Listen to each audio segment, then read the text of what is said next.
ညတကောင်ရဲ့အချိန်မှာဘသူမှမမြင်နိုင်မကြားနိုင်ပဲလေတုတွေကိုတိုးဝင်လာတဲ့တူတိုလေးအတန်လေးတစ်ချက်ကပအကောင်ဆုံးဆိုတဲ့လေကြောင်ရံကာကွယ်ရေးစနစ်တွေကိုတော့ဒီအတန်ကအသာလေးဖောက်ထွက်သွားနိုင်ပါတယ်။တမိုင်းကြောင်းကိုပါပြောင်းလဲပြစ်နိုင်လောက်တဲ့လက်နက်တွေကိုတည်ဆောင်လာနိုင်ပေမဲ့အရေးတစ်ခုလိုပဲဖမ်းရခက်လို့နဲ့ဒီလေရင်ကတော့ဒဇင်းကိုဒေါ်လာ1ဘီလီယံအောင်တန်ကြီးရှိပြီးကပဈေးအကြီးဆုံးနေနေဖြစ်ပါတယ်။မီတာ90လောက်ကျဲတဲ့ဒီအေယာမှလူသက်လင်းတို့ကြီးကရီဒါတွေရှေ့မှာဘလို့လုတ်ပြီးကိုပြောက်သွားနိုင်တာလဲပြီးတော့သူကဘာလို့သိပ္ပံစိတ်ကူးရင်ရုပ်ရှင်တွေကလင်းရင်မျိုးနဲ့သွားတူနေရတာလဲအားလုံးပဲမင်္ဂလာပါ NKB Entertainment YouTube Channel ကနေပြန်လည်ကြိုဆိုလိုက်ပါတယ်ဒီနေ့မှာတော့ဝင်းဟင်တိုက်ပွဲတွေကိုတခစ်ဆန်းစီခဲ့တဲ့ Stealth ဘုံကြီးလင်းရင်ကြီး B2 Spirit အကြောင်းကိုပြောပြပေးသွားမှာပါစစ်အေးတပ်ပွဲကာလစတင်ခဲ့တဲ့သူရဲ့ဇီမစ်ကနေဒီနေ့ခေတ်နောက်ဆုံးပေါ်နီးပညာရဲ့အထီအတူတူလေ့လာကြည့်လိုက်ရအောင်ဒီတစီလရင်ကြီးကကမ္ဘာလုံခြုံရေးအခြေအနေကိုဘယ်လိုမျိုးပြောင်းလဲပြစ်ခလဲဆိုတာအတူတူကြည့်ရအောင်အခုပြောပြမှာက1985ခုနှစ်ဝန်းကျင်ကအကြောင်းပါအဲ့ဒီအချိန်ကစစ်အေးတိုက်ပွဲအရှိန်မြင့်ဆုံးရောက်နေပြီးအမေရိကန်နဲ့ဆိုဗီယက်တို့ရဲ့နျူကလ িয়ার စစ်တူရင်ပွဲကလည်းတကယ်ကိုထိတိုက်တွေ့နေတဲ့အချိန်ပေါ့မြင်အောင်ကြည့်လိုက်ပါမြို့တစ်မြို့လုံးကိုပြကျသွားစေနိုင်တဲ့လက်နက်တွေအပြည့်တင်ထားတဲ့အေယာမ B52 ဘုံကျဲလင်ရဲ့အုပ်စုကြီးတွေဟာစစ်ချေဆိုင်စကန်တွေမှာအသင့်နေထားရှိနေကြပါတယ်ဒီလေရင်ကြီးတွေဟာအမေရိကန်ရဲ့နျူကလ িয়ার အင်အားပြမှုကိုသက်သေပြဖို့အတွက်ကောင်းကင်ယံမှာအမြင်နဲ့ပြန်တန်းနေတာဒါမှမဟုတ်အမိတ်ရတာနဲ့ချက်ချင်းပြန်တက်နိုင်မှုအသင့်ပြင်နေကြတာပါတက်ဆတ်ပြည်နယ်ကလီတက်စကန်ကနေစတင်ပြန်တန်းပြီးအာတိတ်ဆက်ဝိုင်းအလက်စကာဂရင်းလန်းနဲ့မြေထဲပင်တဲ့အထိလမ်းကြောင်းအမျိုးမျိုးနဲ့ကင်းလှည့်နေခဲ့ကြတာပေါ့ဒါပေမဲ့ပြဿနာတစ်ခုပေါ်လာပါတယ်ဆိုဗီယက်တွေကလည်းညှိနေတာမဟုတ်ဘူးလ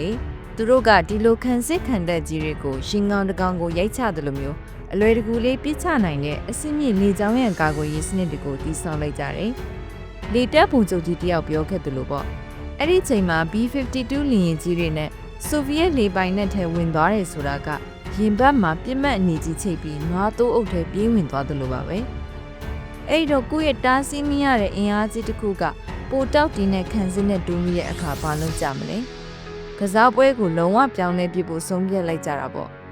အဲ့ဒီမှာပဲအစစ်မြင့်နီးပညာသုံးဘုံကျဲလျင်စီမံကိန်း ATV ဆိုတာပေါ်လာတာပါရွေချက်ကတော့ရန်သူကတိတောင်မတိလိုက်ခင်မှာဆိုဗီယက်ရဲ့ခံစစ်တွေကိုတစီတကောင်လိုအသာလေးဖောက်ထွက်ပြီးဘုံကျဲနိုင်မဲ့လျင်မျိုးဖန်တီးဖို့ပါပဲဒါဟာတကယ်ကိုမဖြစ်နိုင်တဲ့ကိစ္စကြီးပေါ့မမြင်ရတဲ့စင်ကြီးတစ်ကောင်ကိုတိဆောက်ဖို့စူးစမ်းနေတယ်လို့ပဲမို့အင်ဂျင်နီယာတွေတောင်ကောင်းခဲ့သွားခဲ့ရပါတယ်စစ်ရေးအရာအသာစီးရဖို့တင်မဟုတ်ပါဘူးစစ်အေးတိုက်ပွဲကနေတကယ်စစ်ပွဲကြီးဖြစ်မလာအောင်အင်အားကြီးများချီညှိထားတဲ့သဘောလေးရှိပါတယ်နျူကလ িয়ার တားဆီးကာကွယ်ရေးဆိုတာကမင်းကငါ့ကိုအရင်ပြရင်လဲငါကမင်းကိုပြန်ချနိုင်ပြီဆိုတဲ့အချက်ပေါ်မူတည်နေတာပါတကယ်လို့ဆိုဗီယက်တွေကအမေရိကန်ရဲ့ဘုံကျဲလျင်တွေကိုအကုန်ပြစ်ချနိုင်ပြီလို့တွေးမိသွားရင်ပထမဆုံးအရင်စတိုက်ဖို့ဝန်လေးမှမဟုတ်တော့ဘူးလေဒီပြဿနာရဲ့အဖြေကိုလွန်ခဲ့တဲ့ဆယ်စုနှစ်ပေါင်းများစွာကတည်းကဒီရောက်ကစိတ်ကူးရင်ခဲ့ဘူးလေဆိုတာဘယ်သူမှမသိခဲ့ကြပါဘူးတကယ်တော့အဲ့ဒီစိတ်ကူးရင်မှုကြီးကိုအကောင့်ထဲပေါ်ပြီးမှအစအနတော်မကြအောင်ဖြစ်စည်းခံခဲ့ရဘူးတာပါအဲ့ဒီအချိန်1946ခုနှစ်စီပြန်လဲကြည့်ရအောင်ဒုတိယကမ္ဘာစစ်ကြီးပြီးခါစလူတွေကကားတွေအိမ်ကြီးဆောက်ဖို့စိတ်ဝင်စားနေချိန်မှာလူတစ်ယောက်ကတော့ထူးထူးခြားခြားတီးဆောက်မှုတစ်ခုကိုဆွဲဆွဲလန်းလန်းဖြစ်နေပါတယ်သူ့နာမည်က Jack Northrop တဲ့သူရဲ့စိတ်ကူးက Flying Wing လို့ခေါ်တဲ့အတောင်ပန်းသက်သက်လေးကြီးပါလင်းကိုယ်ရယ်လည်းမပါအမီလည်းမပါပဲလင်းခွင့်အားကောင်းမဲ့အတောင်ပန်းအခြေကြီးတစ်ခုလည်းရှိတာမျိုးပေါ့သိပ္ပံမဂ္ဂဇင်းတွေကပုံစံလိုမျိုးဖြစ်နေပေမဲ့ Northrop ကတော့ဒါဟာအနာဂတ်ရဲ့လေကြောင်းလောကပဲလို့ယုံကြည်ထားတာပါ1948ခုနှစ်မှာ Northrop ရဲ့အိမ်မဟာ YB49 ဆိုတဲ့အတောင်ပန်းအကျယ်မီတာ90ရှိတဲ့ဂျက်အင်ဂျင်သုံးနေကြီးအဖြစ်တကယ်ပြန်တန်းနိုင်ခဲ့ပါတယ်ခေတ်ထက်အများကြီးစောနေခဲ့တာပေါ့ဒါပေမဲ့ပြဿနာကအဲ့ဒီခေတ်မှာအဲ့ဒီလီရင်ကိုထိန်းချုပ်ဖို့ကွန်မန်ဒါရီမရှိသေးတော့တကယ်ကိုထိန်းရခက်လွန်းနေတာပါလေတက်ကလည်းတိတ်သဘောမကျတာနဲ့1949ခုနှစ်မှာ YB59 တွေအားလုံးကိုဖျက်ဆီးပစ်ဖို့အမိန့်ပေးလိုက်ပါတယ်ဒါဟာ Northrop အတွက်တော့ရင်ဘတ်ကိုအထိုးခံလိုက်ရတယ်လို့ပါပဲဒါပေမဲ့စိတ်ဝင်စားဖို့ကောင်းတာက1988ခုနှစ်မှာအစစ်မြေဘုံကျဲလေရင် ATV စီမံကိန်းစတင်တဲ့အခါဘသူကတင်တာအောင်သွားတာလဲဆိုတော့ဒီ Northrop ကုမ္ပဏီကြီးဖြစ်နေတာပါပဲပြာမုန်တိုင်းကနေရုံထွက်လာတဲ့ Flying Wing ကြီးရဲ့ဒုတိယပိုင်းအစားပေါ့ဒီခါမှာတော့ဆယ်စုနှစ်နဲ့ချီတဲ့နည်းပညာတွေအပြင် အစိုးရစီကအကန့်အသတ်မရှိတဲ့ဘတ်ဂျက်တွေကိုပါရရှိထားတာပါ။ဒေတာဆိုဘောလုံးကွင်းတစ်ကွင်းစာလောက်ကျဲပြီးတန်ချိန်100ကျော်လေးတဲ့လီရင်ကြီးတစ်စင်းကိုရေဒါတွေရှိမှဘလို့လုတ်ပြီးကိုပြောင်းအောင်လုပ်ကြမှာလေ။ဒီနေရာမှာတင်တကယ်အပိုင်းကစလာတာပါပဲ။စိတ်ဝင်စားဖို့ကောင်းတာကဒီလီရင်ကြီးရဲ့ပုံစံကြီးပါ။ B2 ကိုကြည့်လိုက်ရင်သိပ္ပံရုပ်ရှင်တွေကအတိုင်းပဲဆိုတာအကြောင်းရှိပါတယ်။ဒါ1940ပြည့်နှစ်က Jet Northrop ရဲ့ Flying Wing စိတ်ကူကိုအကောင်းဆုံးဖြစ်အောင်အဆင့်မြင့်တင်ထားတာပါ။ဒါပေမဲ့ဒါလှဖို့တသက်မဟုတ်ဘူးနော်။အကွေ့အဝိုက်တိုင်းမှာရွယ်ချက်ရှိပါတယ်။တာမန်လီရင်တွေလိုကိုယ်တိုင်နဲ့အမြည်သီးသန့်မရှိပဲတစ်ဆက်တည်းဖြစ်နေတဲ့အတောင်ပံပုံစံက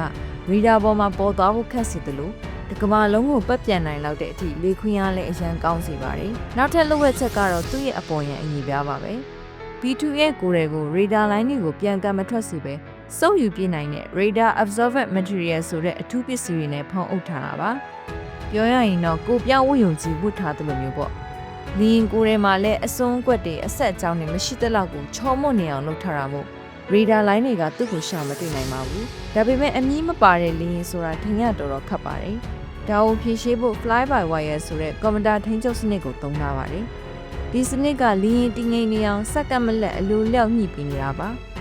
အင်ဂျင်တွေကိုလည်းလီရင်ကိုယ်ထဲမှာပဲမြုပ်ထားပြီးအပူထွက်နှုန်းကိုလည်းအတက်နိုင်ဆုံး short ချထားတဲ့အတွက်ရန်သူရေဒါတွေမကဘူးအပူရှာစနစ်တွေကပါသူ့ကိုမတွေ့နိုင်ပါဘူး1988ခုနှစ်မှာဒီလီရင်ကိုစတင်ထုတ်ပြတော့ကတကမ္ဘာလုံးအံ့ဩသွားခဲ့ပါတယ်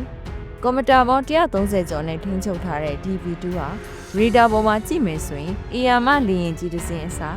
ခိုးတကောင်လောက်ပဲပေါ်နေတာပါ1989ခုနှစ်မှာပထမဆုံးပြန်တန်းနိုင်ခဲ့ချိန်မှာတော့Jet Northrop ရဲ့ဆေးစွန်းနစ်ချီတဲ့အိမ်ဝက်တွေတကယ်ပဲဖြစ်လာခဲ့ပါပြီ။စွမ်းဆောင်ရည်ပိုင်းမှာဆိုရင်လည်း B2 ကကြောက်စရာကြီးပါ။ဘုံတန့်ချိန်20ကျော်ထိတည်နိုင်ပြီးပြင်းမှတ်ပေါင်း80ကိုလည်းတပြိုင်နက်တည်းတိတိကျကျပြစ်ခတ်နိုင်ပါတယ်။နောက်ပြီးဘန်ကာဖောက်ပုံကြီးတွေကိုလည်းတည်ယူနိုင်သေးတာမို့မင်းတို့ဘလောက်နဲ့တူထားငါတို့လိုက်ချနိုင်တယ်လို့ပြောနေတယ်လို့ပါပဲ။စီတစ်ခါဖြစ်ထားရင်ကီလိုမီတာ11000ကျော်ထိပြန်တန်းနိုင်ပြီး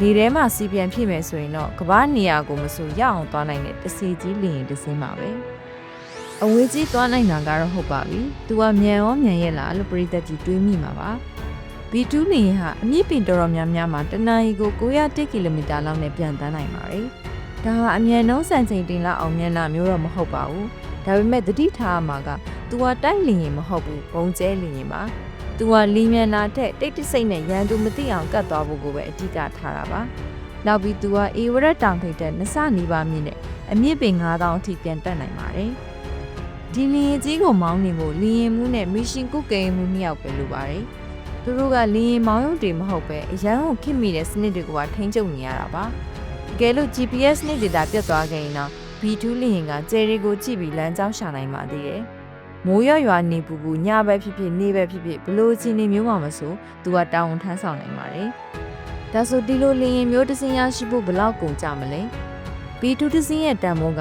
ဒေါ်လာ2ဘီလီယံလောက်ရှိပါတယ်။ဒါဟာနိုင်ငံငယ်လေးတချို့ရဲ့တစ်နှစ်တာပြည်တွင်အသပင်ထုတ်ကုန် GDP ထက်တောင်များနေတာပါ။ညောင်ပြောရရင် B2 တစ်စင်းရဲ့တန်ဖိုးနဲ့အမေရိကန်ကတာမန်အင်ဂျင်9000လောက်ကိုဝယ်ယူလို့ရပါတယ်။ဘာလို့ဒီလောက်တောင်ဈေးကြီးရလဲဆိုတာကအသုံးပြုထားတဲ့နည်းပညာတွေကအရန်ကိုမြင့်မားလို့ပါနောက်ပြီးဒီလီရင်ကို20စင်းပဲထုတ်လုပ်ခဲ့ရကြောင်းလည်းပါပါတယ်ထိသိမ်းစရိတ်ကလည်းမနည်းဘူးနော